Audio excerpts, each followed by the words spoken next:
Good morning, everyone, and welcome into Wake and Take. It's your boy Jason, and we've got some football to talk about today. Today, we're doing a little bit of a deep dive into some of the best quarterbacks to be stashing in your SuperFlex leagues. I've got 10 of them for you, 10 of the best Dynasty quarterback SuperFlex stashes.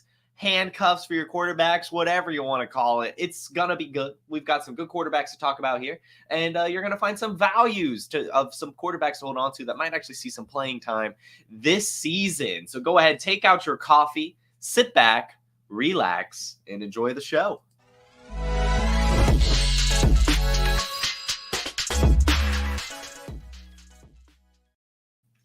Good morning to everyone in the chat. Anthony, Snowman, Dustin, Dakota, Paul. Happy to see you all. And yeah, sorry I'm a little bit late. It was not the bunny this time. It was just my computer decided to freeze at 10:58, so I had to restart it. But we're good. We're here. We're live, and we've got football to talk about, so it doesn't even matter. So we'll start. There is news, but I decided we're just going to stick with the Dynasty quarterback stashes today, literally just what the title is. There is news out there, but nothing too crazy. We can maybe talk about it tomorrow as it fills a bit up, but some of the best quarterback stashes. Now, why would you want to do this? First is the question you have to answer, right? Or ask yourself, why do you care about rostering quarterbacks that aren't even starting in Superflex leagues? Well, last year we had 66 different quarterbacks see the field, and a lot of them, kind of took over midseason and ended up being the starter towards the end. And helping out a lot of fantasy rosters, especially in our Superflex leagues where everyone's rostering at least 3 quarterbacks. Some of these backups are highly valuable pieces, especially when they do become starters. You could probably flip them for something really nice if you don't need the quarterback. But some of these I think are really good dynasty assets. Some of these I think are just going to be 2024 rentals. But either way, these quarterbacks have either, a starter ahead of them that's not very good, a starter ahead of them that maybe has some injury concerns, or they just seem pretty talented, and I think it would be, a crime for them not to see the field at some point. So these are the quarterbacks to look after. If they're available on your waiver wire, you 100% should be picking them up, as they have some, honestly, some really big upside. So here we go. We'll start with Justin Fields. That's the most obvious one, right? You guys knew I would talk about Justin Fields for this scenario. Russell Wilson's going to start the job and start the season. And everything we're hearing about Justin Fields and earning this quarterback job is that he has not taken any steps forward yet, that he's still very much struggling with the timing of his throws, very much scrambling if his read isn't there quicker than he should, staying in the pocket too long. Now, I do want to say that while all those reports are probably true and Justin Fields hasn't been the greatest pocket passer or just a passer in general in his career, we also shouldn't expect him to have any strides within 1 week of practice. Like, it's going to take some time for him to develop. That's kind of the whole thing, is he hasn't developed or had any time to develop. He had no weapons in Chicago until last year. Last year, he did have DJ Moore, and he had the best season yet. He was actually 22nd in pass yards last year, despite playing in only 13 games. He had 16 touchdowns. He had a 300-yard passing game. He had a 4-touchdown passing game. He did take a couple strides last year, but he had coordinators changing his entire time in Chicago. His head coach was the defensive coordinator. So I just think it's going to take some time, and I do think that the Steelers are going to be able to develop this player. And while he sits behind Russell Wilson for probably about half the season, he'll hopefully be able to soak up some knowledge and just really get acclimated to the speed of the game, because he hasn't really had a time to do that. He's very much had to be a playmaker early on and often and put the team on his back. He's not necessarily going to be asked to do that anymore. And so I think that he could be a little bit better of a quarterback. Again, he was 22nd in pass yards last year, had a 300-yard, 4-touchdown passing game. And that was his first year with actual weapons. So I think that he has demonstrated enough of a step forward that when he starts for Pittsburgh next year, he'll be pretty good. And right now you can scoop him up for really, really cheap. And I think that he's going to start at some point. I think that the Steelers made these moves, bringing in Russell Wilson, bringing in Justin Fields, to be able to try them both out.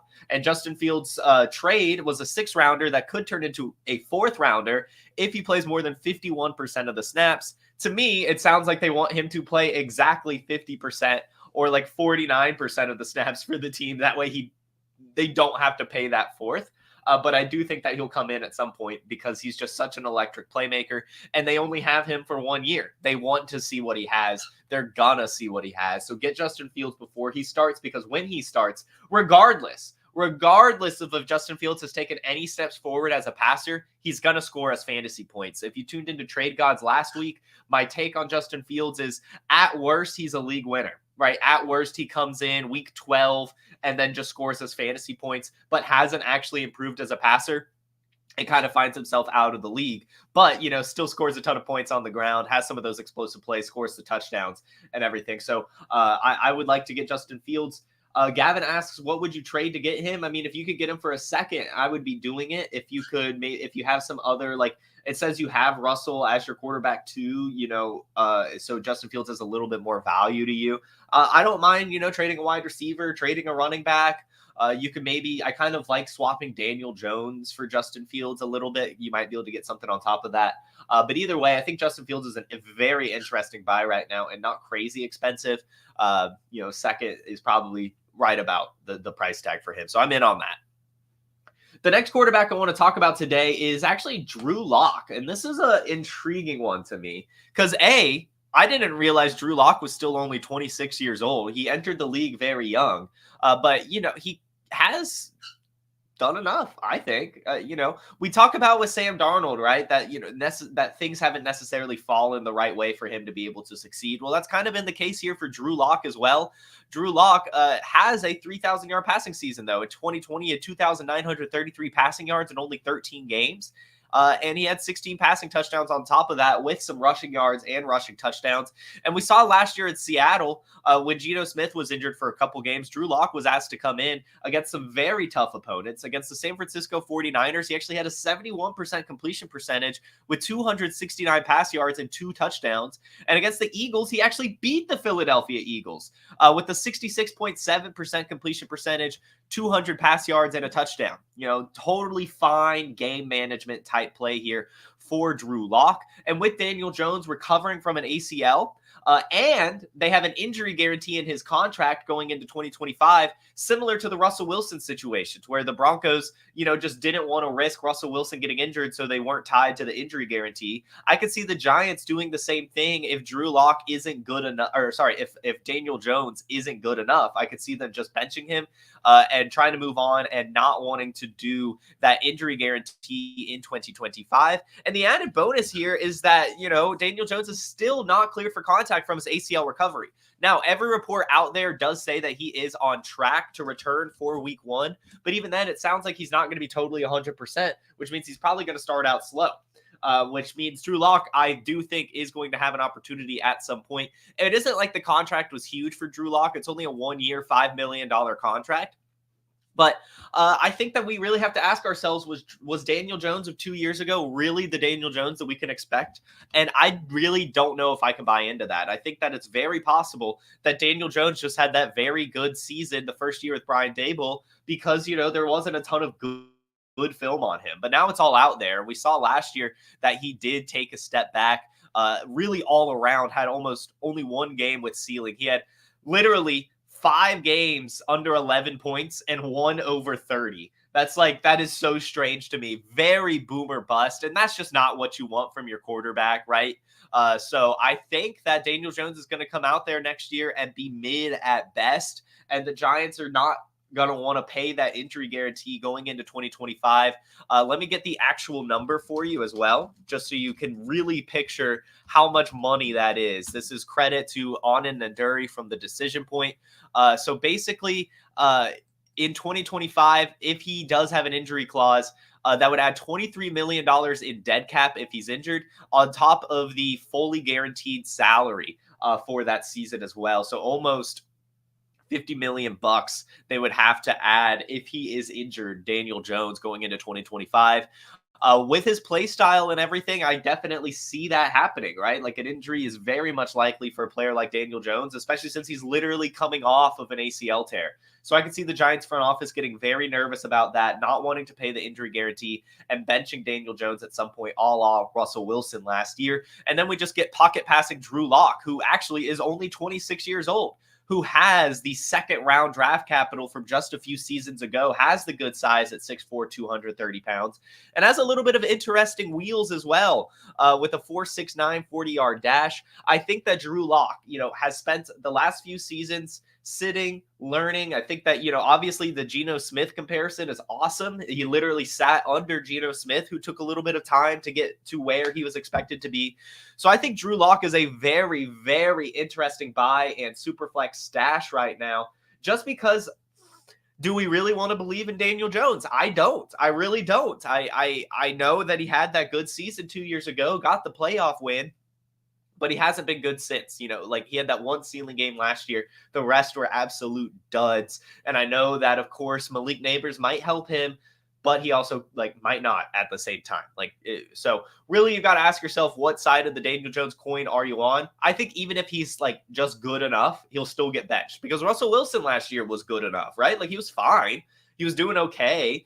And I could see that happening to Daniel Jones too, to where, maybe he's okay, but they don't want to pay that injury guarantee. They haven't seen enough from him. They're ready to move on to the future and probably bring in a quarterback next year. As we know, they were tied to a quarterback in this year's draft. So I really don't think that Daniel Jones' job is as secure as it seems, especially with the ACL tear recovery and the injury guarantee going into 2025. So I think Drew Lock is an interesting player to stash. And Drew Lock's replacement in Seattle is also a very interesting stash. That's Sam Howell, who apparently I didn't make a picture for, a little overlay for, but Sam Howell. He's now going into his third year. So obviously it's what do we really want to trust him? The Commanders gave up on him. He didn't. It was a 5th round draft pick that Seattle gave to him. Seattle's already come out and made Geno Smith the starter, saying there's no competition. But we've already seen from Geno Smith injuries, as we talked about literally with Drew Lock. He had some games last year where he had to play when Geno Smith was hurt. And Geno Smith is also not too old, but getting up there at 34 years old, and has had injuries over his career, whether it be concussions, groin strains, knee bruises, shoulder contusions, what have you. But either way, this is a brand new coaching staff and front office really coming into this Seattle team. And them bringing in Sam Howell suggests that, yes, they are sold on Geno Smith. They still have him under contract. They still want him to be the starter. But I think that Sam Howell is a very intriguing prospect for this coaching staff. Let's talk about it. Last year, he had a decent season. He finished the year with 3,945 pass yards and 21 passing touchdowns on top of 5 rushing touchdowns with 263 rushing yards.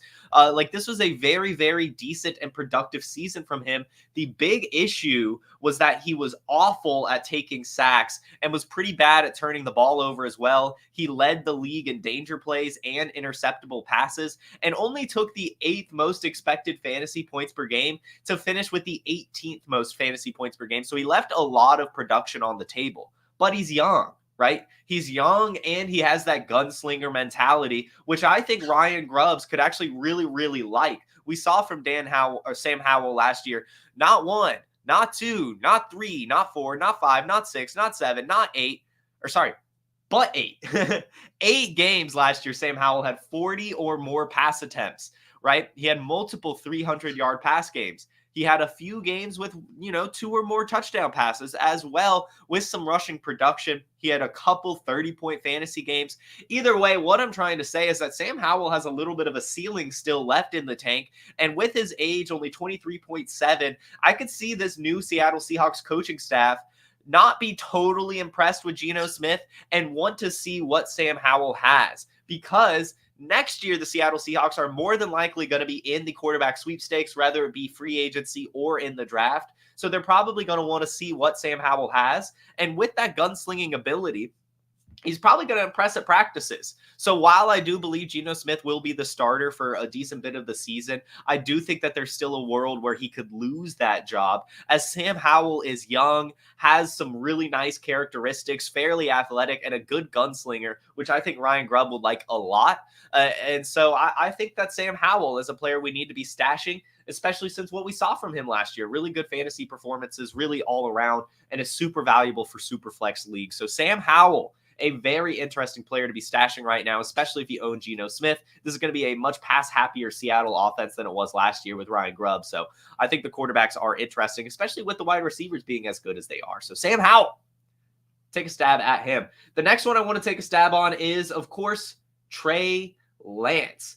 Trey Lance right now is a backup quarterback for the Dallas Cowboys, but I just want to get one thing clear. Trey Lance is still only 24 years old and was still the 3rd overall draft pick for a reason. What was that reason, you might ask? Because he was a prospect, a very unfinished prospect that was going to take some time to reach his ceiling.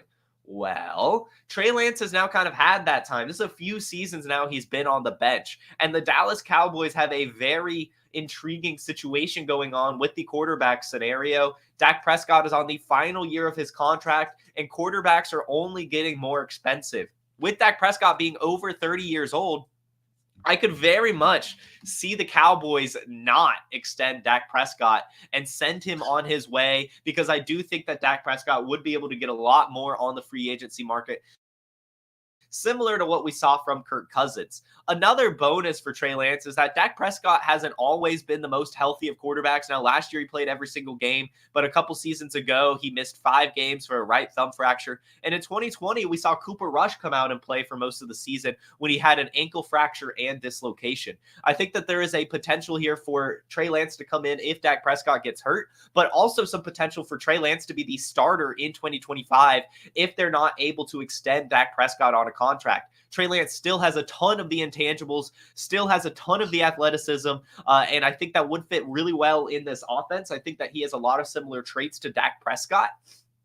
And if anything were to happen to him, I think they would lean on Trey Lance to be their franchise quarterback, at least for a season, to see what they have from him. Again, he still has that first round draft capital. We've seen from Sam Darnold that just means that you're going to get opportunity after opportunity. And so I think that Trey Lance, everything is lining up for him to be able to seize that opportunity on a pretty decent offense with some good weapons. And so I like it. I like it a lot. I told you guys when he went to Dallas last year that I loved it. I got a really good gut feeling about it. That's how I'm still going to describe it here. It just feels right to me. And the contract situation being what it is for Dak Prescott, with the money situation being what it is in Dallas, with also having to extend CeeDee Lamb and Micah Parsons, I could see them just seeing what Trey Lance has. And Cooper Rush was fine enough to where, they might just not want to pay Dak and just see what they have in the 24-year-old, 6'4", 230-pound, runs a 4.7 40-yard dash with athleticism for days type quarterback Trey Lance. So I want to stash him now, because if Dak Prescott gets hurt or if they can't extend him, Trey Lance is going to be the starter. And I am betting that he's actually going to be pretty good. I think he's had enough time to sit. I think he's learned a lot. We've heard that from the coaches, that he really has, kind of started to master this Cowboys offense and everything. So I just think, maybe his fit in San Francisco wasn't right, but I do like it in Dallas. So I want to get Trey Lance right now. Now, this is a good point, right? Dakota says that they would probably trade for a quarterback before seeing what they had in Lance. This is true, but I think that they are probably liking what they see in Lance, if I'm going to be honest with you. This is, again, former first-round draft pick. They want to get a little younger. I really could see them trying with it. I mean, he's had a couple years now to sit behind Dak Prescott. It's a thing that has proven to work now throughout the years. Patrick Mahomes, Jordan Love, Aaron Rodgers, right? These quarterbacks that sit, sometimes that's just what they need. They need the time. And Trey Lance was a player who barely played in college because of COVID and injuries, and a player who barely played in high school because of injuries, right? This is a guy who has very little football action, but tons of athleticism. He's always been a project. Now the project is almost complete. He's had a ton of time to sit. I'm ready for Trey Lance to take over if he would. So the next quarterback, this is one that, a lot of people already know about at this point, is Jake Browning. But because, Joe Burrow is projected to be starting again this year, and probably for most of it, Jake Browning has become obtainable again. But I just want to talk about what we saw from him last year in his 6 games, truly as the starter, like not coming in to take over for him. He had 350 yards, 275 passing yards, 320 passing yards, 330 passing yards, and ended the season, not as hot, but still with 150 or more passing yards at back-to-back contests. And even in that 150-yard passing game, he still had 3 passing touchdowns. He had 16 or more fantasy points in all 6 of those games last year. And Joe Burrow, now we're hearing everything come out this offseason that he's, of course, still not cleared for contact with that wrist injury, and is also mulling his retirement and everything. Jake Browning is only 28 years old. They just extended him. The Bengals have a ton of weapons. He had a really good completion percentage last year at 70% when he came in. If Joe Burrow's not ready for week 1, I could see Jake Browning go out there and play really well. And so I want to stash him this offseason. This is more of a 2024 thing, 2025 thing. But either way, we saw a lot from him when he started that I just think he's one of the better backup quarterbacks in the league. And so I want to roster him, especially if I have Joe Burrow. The rest of these are, of course, going to be kind of like dart throws and fun stuff like that. But I like the potential here for these quarterbacks as we look at Jamus Winston, who's now Deshaun Watson's backup in Cleveland. I think that this is a match made in heaven, really, because what did we see from JoeFlaco last year? A gunslinging mentality with turnovers, but tons of pass yards. That's exactly what Jamus Winston is. Say what you want about him. He is not afraid to chuck the ball. And Deshaun Watson, I don't believe in him. I think he's done. I really think he's lost it. And so I think that Jamus Winston will be asked to start at some point. And I think the Browns are ready to move on from Deshaun Watson. This is a put up or shut up year. Jamus Winston is still only 30 years old, so he's actually not even a year older than Deshaun Watson. And we've seen some good years from, Jamus Winston. And it was weird. Like last year, we thought he would start from New Orleans at some point. We didn't really see it. He had a couple opportunities to come in, and he actually was not good. I would actually argue that Jamus Winston was fucking terrible last year. Week 3, 60% completions, 100 yards, no touchdowns. Week 4, 1 attempt not completed. In fact, it was an interception. Week 5, he had a fumble. In week 10, 50% completion percentage, 100 yards, 2 touchdowns, 2 interceptions. Week 13, 5 pass attempts, a 40% completion percentage with no touchdowns. And week 14, he had negative rush yards. So Jamus Winston was awful last year, but I think that's more of a New Orleans thing. And again, we saw JoeFlaco come in last year for Cleveland and do really well. He had 5 straight 300-yard games. And JoeFlaco at that point of his career is a lot like Jamus Winston is now. Again, just a player that's going to throw it and hope his wide receivers make plays and not be scared to turn it over. Given that we saw success with that type of quarterback play last year, I think we could see it with Jamus Winston. Again, I don't believe in Deshaun Watson, which means I have to try to buy into one of the backup quarterbacks. I'm going to go with Jamus Winston. I think that he's finally had some time to mature a little bit. He said that he's coming in to mentor Deshaun Watson. Can you believe that? They're asking Jamus Winston to mentor Deshaun Watson. Listen to those words, right? That is a screaming indictment of Deshaun Watson to me. And so I want Jamus Winston where I can get him. He's super cheap right now, and I do think he'll have some opportunity to start next year. And to further bring home the point home, I don't know if you know this, but Deshaun Watson's stats the last 2 years are actually incredibly, eerily similar. If you go over to PlayerProfiler.com, look at this. Look at this. In back-to-back years, he's played exactly 6 games. He's had 170 or 171 pass attempts. He's averaged 6.5 yards per attempt. He's had 1 rushing touchdown, and he's had 7 passing touchdowns, and he's averaged 15.1 points per game. That's consistency right there, and that's bad consistency. I do not trust Deshaun Watson at all anymore. I think that Jamus Winston is ready to take over this year, and so I want to get him before that happens. The next quarterback handcuffed to roster is Joshua Dobbs.